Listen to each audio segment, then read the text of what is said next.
مکہ میں ولید نامی کافر رہا کرتا تھا۔ اس کا ایک سونے کا بت تھا جس کی وہ پوجا کیا کرتا تھا۔ ایک دن اس بت میں حرکت پیدا ہوئی اور وہ کہنے لگا، لوگو، محمد اللہ کا رسول نہیں ہے، معاذ اللہ، نعوذ باللہ۔ ولید بڑا خوش ہوا اور باہر نکل کر اپنے دوستوں سے کہنے لگا، مبارک ہو، آج میرا معبود بولا ہے اور صاف صاف اس نے کہا ہے کہ محمد اللہ کا رسول نہیں ہے، نعوذ باللہ۔ یہ سن کر لوگ اس کے گھر آئے اور دیکھا کہ واقعی اس کا بت یہ جملے دہرا رہا ہے۔ وہ لوگ بہت خوش ہوئے اور دوسرے دن ایک عام اعلان کے ذریعے ولید کے گھر میں جمع ہو گئے تاکہ اس دن لوگ بت کے منہ سے وہی جملہ سنیں۔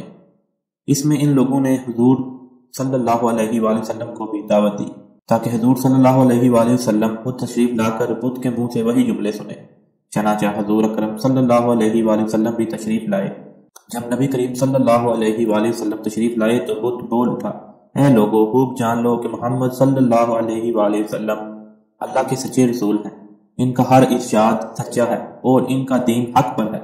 تم اور تمہارے بت جھوٹے ہیں جو تمہیں گمراہ کرنے والے ہیں۔ اگر تم اس سچے رسول پر ایمان نہ لاؤ گے تو جہنم میں جاؤ گے۔ بس عقل مندی سے کام لو اور سچے رسول صلی اللہ علیہ وآلہ وسلم کی غلامی اختیار کر لو۔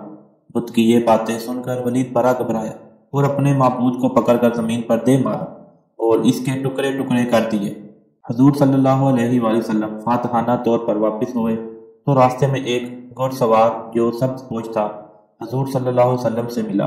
اس کے ہاتھ میں تلوار تھی جس سے خون ٹپک رہا تھا۔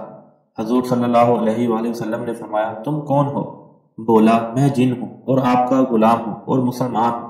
میں کچھ دنوں کے لیے کہیں باہر گیا ہوا تھا، آج گھر واپس آیا تو میرے گھر والے رو رہے تھے۔ میں نے وجہ پوچھی تو معلوم ہوا کہ کافر جن جس کا نام مسفر تھا وہ مکہ میں آ کر ولید کے بت میں گھس کر حضور اکرم صلی اللہ علیہ وآلہ وسلم کے خلاف فضول گوئی کر گیا ہے، اور آج پھر وہ یہی بکواس دوبارہ بت میں گھس کر کرنے والا تھا۔ اس سے پہلے وہ آپ کے متعلق بکواس کرتا، یا رسول اللہ صلی اللہ علیہ وسلم، مجھے سخت غصہ آیا، میں تلوار لے کر اس کے پیچھے دوڑا اور اسے راستے میں قتل کر دیا۔ پھر میں خود ولید کے بت میں گھس گیا اور اب جو کچھ کہا میں نے کہا۔ حضور صلی اللہ علیہ وآلہ وسلم نے یہ قصہ سنا تو بڑی خوشی کا اظہار کیا اور اپنے اس جن غلام کے لیے دعا فرمائی۔